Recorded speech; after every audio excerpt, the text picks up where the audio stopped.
നമസ്കാരം സുഹൃത്തുക്കളെ, പച്ചച്ചക്ക food and ട്രാവലിന്റെ പുതിയൊരു വീഡിയോയിലേക്ക് എല്ലാവർക്കും ഒരിക്കൽ കൂടെ സ്വാഗതം.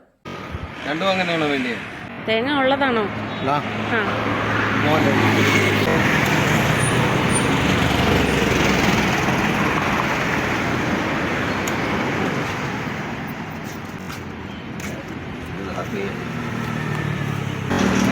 ഇതുണ്ടോ കരിമ്പ് ചെത്തി വെച്ചേക്കുന്നുണ്ടോ?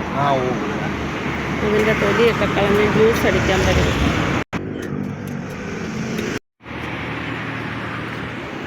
ഇതാണ് നമ്മുടെ ബൈപ്പാസ്.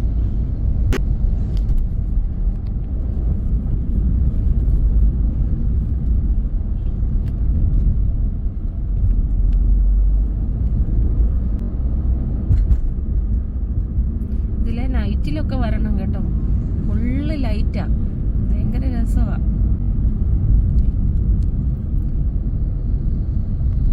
നല്ല കാഴ്ചയാ രാത്രിയിലെ ലൈറ്റ്, ഫുള്ള് ബൈപ്പാസ് ഫുള്ളും ലൈറ്റാണ്. സ്ട്രീറ്റ് ലൈറ്റിന്റെ ഒന്നും ആവശ്യമില്ല.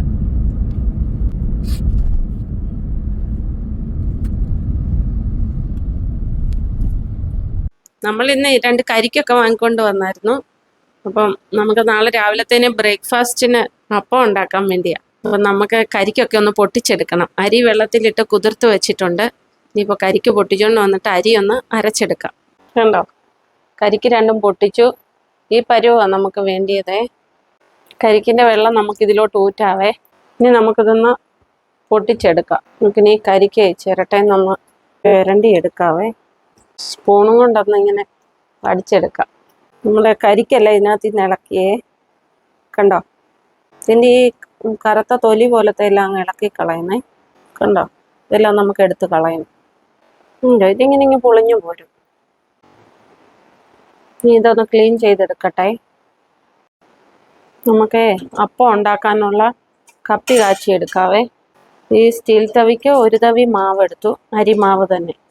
2 3 തവിയോ വെള്ളം ഒഴിക്കണം. ഒത്തിരി അങ്ങ് കുറുകിയിരിക്കാതെ, അല്ലെങ്കിൽ കട്ട കെട്ടും. എന്നിട്ട് നമുക്ക് ഇതുപോലെ കാച്ചിയെടുക്കണം.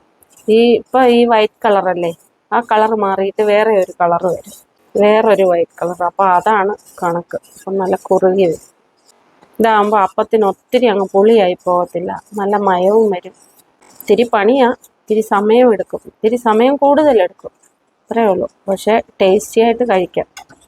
ഇങ്ങനെ തുടർച്ചയായിട്ട് ഇളക്കി കൊടുത്തോണ്ടിരിക്കണം, അല്ലെങ്കിൽ ഉണ്ടല്ലോ കട്ട പിടിക്കും, പാത്രത്തിൻ്റെ ചുവട്ടിൽ കരിഞ്ഞു പിടിക്കും. കണ്ടോ, അപ്പം നല്ല കുറുകി വരുന്നുണ്ട്. കട്ട കെട്ടാതിരിക്കണമെങ്കിൽ ഇത് കണ്ടോ, ഇതാണ്. ദേഹത്തോട്ട് തെറിക്കാതെ നോക്കിക്കോണം ഈ മാവ്. ഗ്യാസ് ഓഫ് ചെയ്യുക. കപ്പി ഒന്ന് തണുക്കട്ടെ. തണുത്തിട്ട് നമുക്ക് ഒന്നുകൂടെ അരിമാവിൻ്റെ കൂട്ടത്തിൽ ചേർത്ത് മിക്സ് ചെയ്യണം. ഞാനിപ്പോൾ ഇത് ആദ്യം കുറച്ച് അരി എടുത്തൊന്ന് അരച്ചെടുത്തതാണേ. കരിക്കൊക്കെ ഇട്ട് പിന്നെ നമ്മൾ അരയ്ക്കത്തുള്ളൂ. ഇത് കപ്പി കാച്ചി തണുക്കാൻ വേണ്ടിയാണ് നമ്മൾ നേരത്തെ കപ്പി കാച്ചി വെച്ചത് കേട്ടോ. ഈ കരിക്കേ ഇങ്ങനെ ഒന്ന് മുറുക്കിയിട്ട് കൊടുക്കാം. തീരെ അങ്ങ് ചെറുതാക്കുമൊന്നും വേണ്ട. ഈ സ്റ്റീൽ ഗ്ലാസ്സിന് 2 ഗ്ലാസ് പച്ചരിയാണ് ഇത് കുതിർത്ത് വെച്ചിരിക്കുമോ. അത് ഞാൻ വെള്ളം ഊറ്റി വെച്ചിരിക്കുമോ. അപ്പോൾ അത് മിക്സിയുടെ ജാറിലോട്ടൊന്ന് ഇട്ട് കൊടുക്കാം. ഇത് പക്ഷേ 2 ആക്കി അരയ്ക്കാം കേട്ടോ. ഇത് ഒന്നിച്ചിത് ഫുൾ അരച്ചെടുക്കാൻ പറ്റത്തില്ല, അതുകൊണ്ട് 2 ആക്കി അരയ്ക്കാവേ.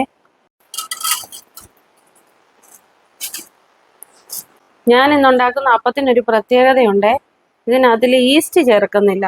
ഈസ്റ്റ് ചേർക്കാതെ ആണ് ഈ അപ്പം ഉണ്ടാക്കുന്നത്. അതിനെന്നാ നമ്മൾ പുളിക്കാൻ വേണ്ടി ഒഴിക്കുന്നതെന്നറിയോ? ഈ കരിക്ക് തേങ്ങയുടെ വെള്ളം പൊട്ടിച്ച് വെച്ചില്ലേ, അത് ഒഴിക്കുക. കണ്ടോ, നോക്കി ഒഴിച്ചു കൊടുക്കണം. ഇത് കണ്ടോ, കപ്പി കാച്ചി വെച്ചില്ലേ, അത് നന്നായിട്ട് തണുത്തിട്ടുണ്ട്. ഇതിന്റെ പകുതി നമുക്ക് അരിക്കകത്തിലോട്ട് ഇട്ട് കൊടുക്കാവേ.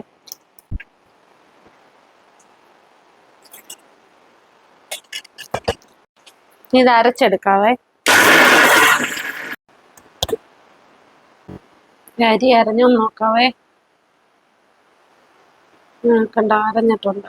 നമുക്കിതൊരു വേറൊരു പാത്രത്തിലോട്ട് ഊറ്റി വെക്കാം. അല്ല, ഇത് എന്നാപ്പം ഉണ്ടാക്കുന്നതെന്ന് ഞാൻ പറഞ്ഞിട്ടില്ല കേട്ടോ. അപ്പം ഉണ്ടാക്കുന്നതേ പറഞ്ഞിട്ടുള്ളൂ. ഇത് പാലപ്പം ഉണ്ടാക്കാൻ വേണ്ടിയാണ് നമ്മളിപ്പം ഇത് അരച്ചെടുക്കുന്നത്. നമ്മൾ അരച്ച മാവിലോട്ട് ഊറ്റി കൊടുക്കുവാണേ. ഇപ്പം ഇത്തിരി വെള്ളം കുറഞ്ഞിരുന്നാലും കുഴപ്പമില്ല. പിന്നെ നമുക്ക് ഇത് അരച്ച് കഴിയുമ്പോൾ വെള്ളത്തിൻ്റെ ഇത് നോക്കിയിട്ട് വേണമെങ്കിൽ വീണ്ടും ചേർത്ത് കൊടുത്താൽ മതി. ആദ്യമേ വെള്ളം കൂടിയാലേ ശരിയാവത്തില്ല. ബാക്കി അരിയും കൂടെ ഇതുപോലെ അരച്ചെടുക്കാവേ. പിന്നെ അതിൽ ഈസ്റ്റും ചേർക്കുന്നില്ല, സോഡാപ്പൊടിയും ചേർക്കുന്നില്ല. പുളിക്കാനുള്ള വേറെ ഒരു സാധനങ്ങളും നമ്മുടെ ഇതിനകത്തിൽ ചേർക്കുന്നില്ല. ഉണ്ടോ? തേങ്ങാവെള്ളം ബാക്കിയും കൂടെ ഒഴിച്ചു കൊടുക്കാവേ. അരി അരഞ്ഞിട്ടുണ്ട്. നമുക്ക് ഇതിലേക്ക് ബാക്കി കപ്പി കാച്ചിയതും കൂടെ ഇട്ട് കൊടുക്കാം. ഇത് നമുക്ക് ബാക്കി തേങ്ങാവെള്ളവും കൂടെ ഒഴിച്ചു കൊടുക്കണം. നമ്മുടെ മാവ് അരച്ചിട്ടുണ്ട്. കണ്ടോ? നന്നായിട്ട് അരഞ്ഞിട്ടുണ്ട്. കണ്ടോ? കുമളയൊക്കെ ഇപ്പൊ തന്നെ വരാൻ തുടങ്ങി. കണ്ടോ? ഈ കരിക്ക് തേങ്ങ ചേർത്ത് അരയ്ക്കുമ്പോഴില്ലേ അപ്പം നല്ല സോഫ്റ്റ് ആയിരിക്കും. പിന്നെ ഇതിന്റെ വെള്ളം ചേർത്ത് അരയ്ക്കുമ്പോൾ വലിയ പുളിയില്ല. ഈസ്റ്റ്, സോഡാപ്പൊടി ഒന്നും ചേർക്കുന്നില്ല. അപ്പം നമുക്ക് നല്ല സോഫ്റ്റ് ആയിട്ടുള്ള അപ്പം നാളെ ഉണ്ടാക്കി കാണിക്കാവേ. ഇനിയിപ്പോൾ ഈ മിക്സിയുടെ ജാറും കൂടെ ഒന്ന് കഴുകി എടുത്ത് ചേർത്തോട്ടെ. അരിമാവ് നമ്മൾ അരച്ചെടുത്തു. 2 പ്രാവശ്യമായിട്ട് അരച്ചെടുത്തതായതുകൊണ്ട് അരച്ചു കഴിഞ്ഞ് ഇതെല്ലാം കൂടെ ഒന്നുകൂടെ ഒന്ന് മിക്സ് ചെയ്ത് വെക്കാം. നല്ലതുപോലെ മിക്സ് ചെയ്തിട്ട് പിന്നെ വേറൊരു കാര്യം പറയാനുള്ളതേ, നമ്മൾ പുളിക്കാനുള്ള മാവ് ഏത് ദോശമാവാണെങ്കിലും അപ്പത്തിൻ്റെ മാവാണെങ്കിലും പുളിക്കുന്ന സാധനങ്ങളല്ലേ മാവ് ഒക്കെ വെക്കുമ്പോൾ ഇത്തിരി വലിയ പാത്രത്തിൽ വെക്കണം. അല്ലെങ്കിൽ മാവ് പുളിച്ചു പൊങ്ങിയിട്ട് നമ്മൾ അടച്ചു വെച്ചിട്ട് അങ്ങ് പോകും. പക്ഷെ അതിൻ്റെ നിലത്തെല്ലാം ഇങ്ങനെ, അല്ലെങ്കിൽ പാത്രത്തിൻ്റെ പുറത്തേക്ക് മാവ് പുളിച്ച് ചാടും. അതുകൊണ്ടാണ് വലിയ പാത്രത്തിൽ വെക്കണമെന്ന് പറയുന്നത്. നമുക്ക് മാവ് അടച്ചു വെക്കാവേ. നാളെ ഇനി അപ്പം ഉണ്ടാക്കാൻ നേരത്ത് മാവ് തുറന്ന് നോക്കാം. നമ്മളെ ഇന്നലെ വൈകിട്ട് അരച്ചു വെച്ച അരിമാവ് നമുക്കൊന്ന് തുറന്ന് നോക്കാം. കണ്ടോ? പുളിച്ച് നന്നായിട്ട് പൊങ്ങി വന്നിട്ടുണ്ട്. ഇനി നമുക്ക് അപ്പത്തിന് കൂട്ടാനായിട്ട് എന്തെങ്കിലും കറി വേണ്ടേ? അപ്പൊ ഞാൻ ഇന്ന് ഈ അപ്പത്തിന്റെ കൂട്ടത്തിൽ കറി വെക്കുന്നത് ഒരു മപ്പാസ, ചിക്കൻ മപ്പാസ്. അപ്പൊ അതിനു വേണ്ടി നമുക്ക് വേണ്ടിയ സാധനങ്ങൾ എന്താണെന്ന് നോക്കാം. അത് അപ്പം ചുടുന്നതിന് മുൻപേ നമുക്ക് കറി ഒന്ന് റെഡിയാക്കി എടുക്കാം. ഞാൻ ഉരുളിക്കകത്തില കറി വെക്കുന്ന. ഉരുളി കണ്ടാലും പേടിക്കണ്ട കേട്ടോ.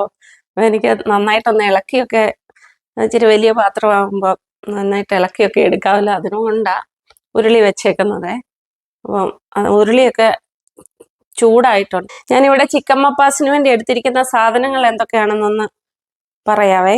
ഉരുളക്കിഴങ്ങ്, ഒരിത്തിരി വലിപ്പമുള്ള കിഴങ്ങായിരുന്നു, അതൊരു 3 എണ്ണം എടുത്തിട്ടുണ്ട്.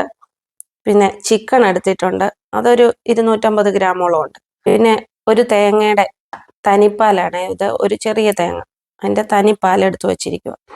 പിന്നെ ഒരു 3 സവാള, 4-5 കഷ്ണം വെളുത്തുള്ളി. ഇത് വലിയ വെളുത്തുള്ളി ആയിരുന്നുകൊണ്ട് ഞാനിത് ചെറുതാക്കി അരിഞ്ഞു വെച്ചിരിക്കുന്നതാണ്.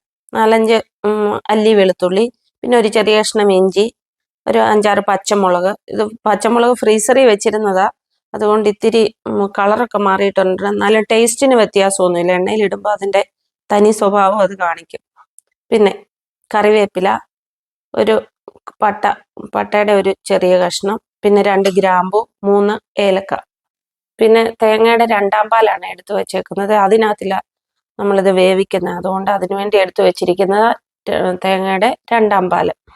പിന്നെ ഒരു 1.5 ടീസ്പൂൺ മല്ലിപ്പൊടി, 1 ടീസ്പൂൺ കുരുമുളക് പൊടി, പിന്നെ ഞാൻ അല്പം മഞ്ഞൾ പൊടി ചേർക്കും, ഒരു ലൈറ്റ് കളർ കിട്ടാൻ വേണ്ടി കേട്ടോ. വെളുത്തിരിക്കുന്ന എനിക്ക് ഇഷ്ടമില്ല മപ്പാസ് ആണെങ്കിലും.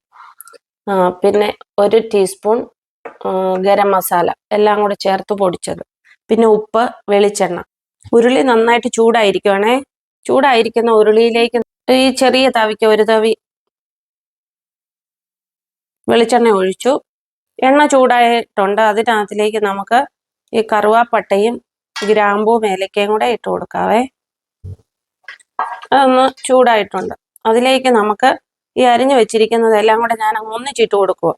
സവാളയും വെളുത്തുള്ളിയും ഇഞ്ചിയും പച്ചമുളകും കറിവേപ്പിലയും എല്ലാം കൂടെ.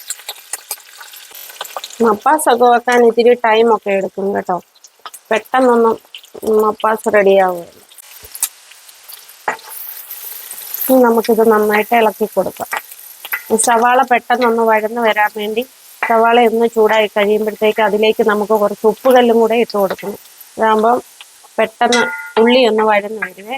പറ്റുന്നത്രയും സമയം നമുക്ക് ലാഭിക്കാം. സവാള ഒന്ന് ചൂടായി വന്നിട്ടുണ്ട്. അതിലേക്ക് നമുക്ക് ഇത്തിരി ഉപ്പുകല്ലും കൂടെ ഇട്ട് കൊടുക്കാവേ. ഉപ്പൊക്കെ ആവശ്യത്തിന് ഇട്ട് കൊടുക്കണം. ഈ കട്ടിയുള്ള ഒരു പാത്രത്തിൽ വെക്കുവാണെങ്കിൽ പെട്ടെന്ന് ഈ സവാളയൊന്നും കരിഞ്ഞു പോകത്തില്ല. ഉരുളി തന്നെ വേണമെന്നൊന്നുമില്ല, നല്ല കട്ടിയുള്ള ഒരു പാത്രം. ഇതെല്ലാം കൂടെ വഴന്ന് വരുന്ന ഒരു നല്ല മണമുണ്ടല്ലോ. നമ്മുടെ സവാളയൊക്കെ വഴന്ന് വന്നിട്ടുണ്ടേ. അതിലേക്ക് നമുക്ക് എടുത്തു വെച്ചിരിക്കുന്ന പൊടികളൊക്കെ ഒന്ന് ചേർത്ത് കൊടുക്കാം. ആദ്യം ഞാൻ എടുത്തു വെച്ചിരിക്കുന്ന ഒരു 1/4 ടീസ്പൂൺ മഞ്ഞൾപ്പൊടിയാണേ, ഇതിട്ട് കൊടുക്കും. നല്ല ലൈറ്റ് യെല്ലോ കളറായിരിക്കും കേട്ടോ, അതിനു വേണ്ടിയാണ് ഇത് ചേർത്ത് കൊടുക്കുന്നത്. മല്ലിപ്പൊടി, പണ്ടൊക്കെ മപ്പാസിന് പച്ചമല്ലി അരകല്ലയിൽ അരച്ചെടുക്കുമല്ലോ. ഇനി ഞാൻ എടുത്തു വെച്ചിരിക്കുന്ന ചിക്കൻ ഇതിലേക്ക് ഇട്ട് കൊടുക്കുക.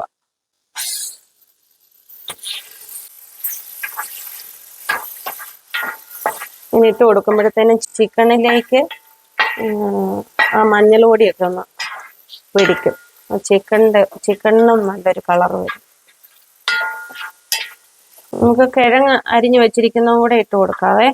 ഈ വലിപ്പത്തിലാണ് ഞാൻ കിഴങ്ങ് എടുത്തിരിക്കുന്നത്. ഇതാകുമ്പം പെട്ടെന്ന് ചിക്കൻ്റെ കൂട്ടത്തിലൊന്നും നല്ലതായിട്ട് പെട്ടെന്ന് വെന്തും വരും, അല്പം കഷ്ണമൊക്കെ കിടക്കുകയും ചെയ്യും ഇതിനകത്തിൽ. ഇനി നമ്മൾ എടുത്തു വെച്ചിരിക്കുന്ന 2ാം പാല് ഒഴിച്ചു കൊടുക്കാം. അതിൻ്റെ അകത്തിൽ കിടന്ന് വേണമെങ്കിൽ ഒന്ന് വേവാൻ.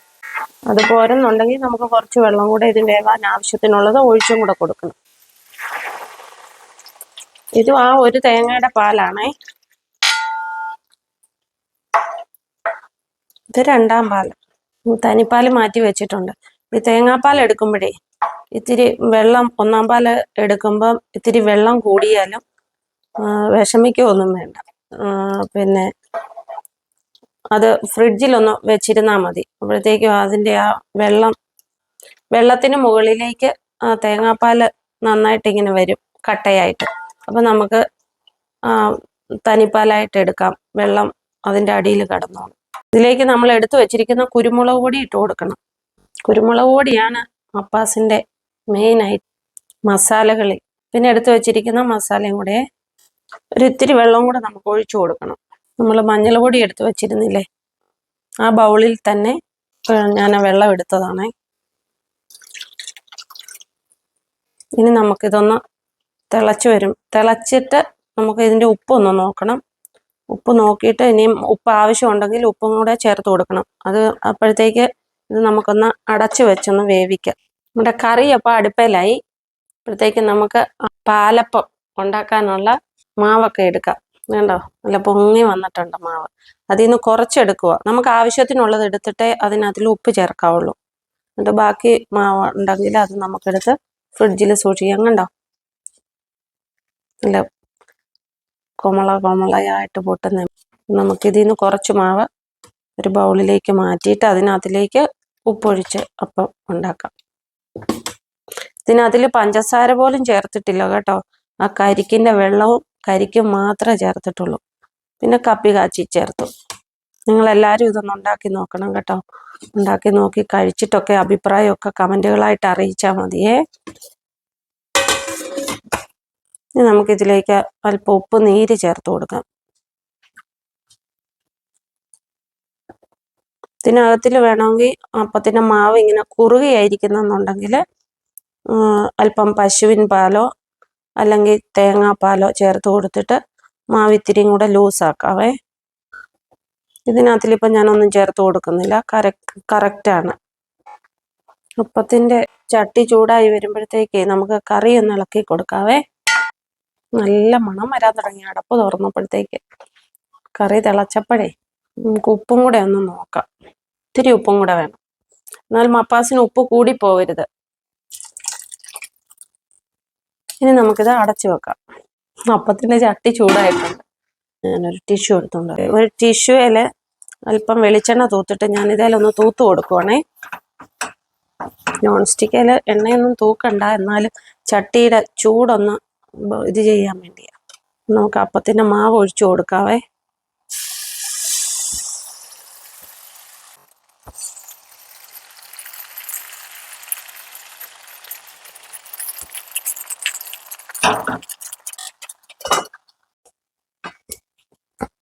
അപ്പം എടുക്കാറായേ. ഞാൻ അപ്പം എടുത്ത് എങ്ങനെയാണ് വെക്കുന്നതെന്ന് അറിയാമോ?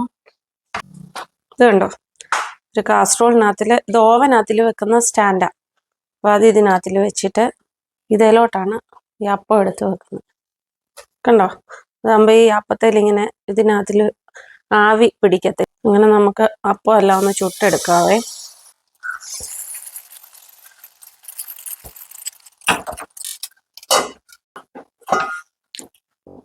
നമുക്ക് കൈ കൊണ്ട് തന്നെ ഇങ്ങനെ എടുക്കാം കേട്ടോ. കണ്ടോ,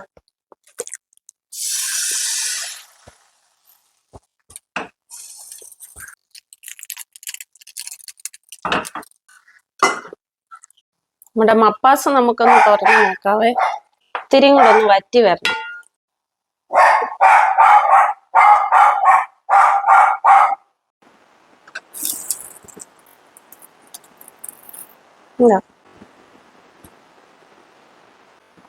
കിഴങ്ങൊക്കെ നന്നായിട്ട് വെന്തിട്ടുണ്ട്. ഇത്തിരിയും കൂടെ പറ്റിക്കോട്ടെ. എന്നിട്ട് നമുക്ക് തനിപ്പാല് ചേർത്ത് കൊടുക്കാം.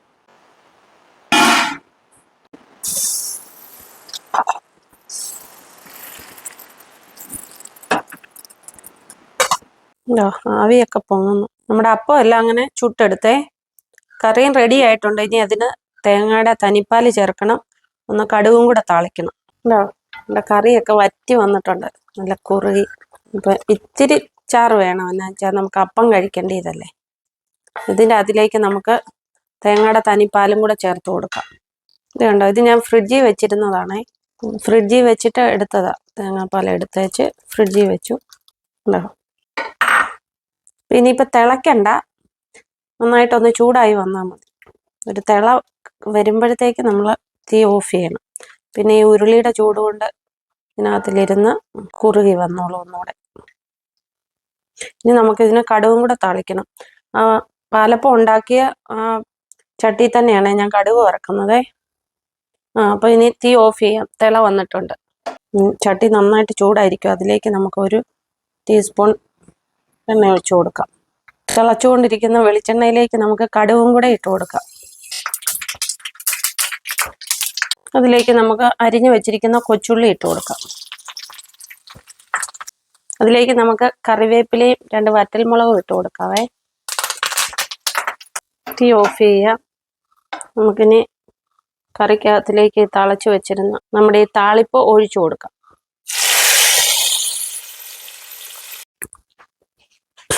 ഞങ്ങളുടെ ബ്രേക്ക്ഫാസ്റ്റ് ആ കേട്ടോ. ഭയങ്കരമായിട്ട് സോഫ്റ്റ് ആകണ്ടോ.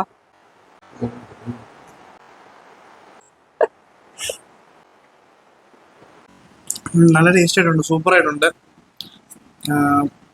ഈ അപ്പം വേറെ ടേസ്റ്റ്, ഈസ്റ്റൊന്നും ചേർക്കാത്തതുകൊണ്ട് വേറെ ഒരു സെറ്റ് ടേസ്റ്റ് ആയിട്ട് വന്നിട്ടുണ്ട്. ഇത് മപ്പാസിൻ്റെ കൂടെ കഴിക്കുമ്പോൾ നല്ല സൂപ്പറാണ്. എനിക്ക് പിന്നെ ഇത് പുതുമയല്ല. ഞങ്ങൾ മിക്കവാറും ഇവിടെ ഇത് ഉണ്ടാക്കുന്നതാണ്. ഈസ്റ്റ് സോഡാപ്പൊടി ഇതൊന്നുമില്ല. കരിക്കിൻ്റെ വെള്ളവും ഒക്കെ ചേർത്തുണ്ടാക്കുന്നുണ്ട്.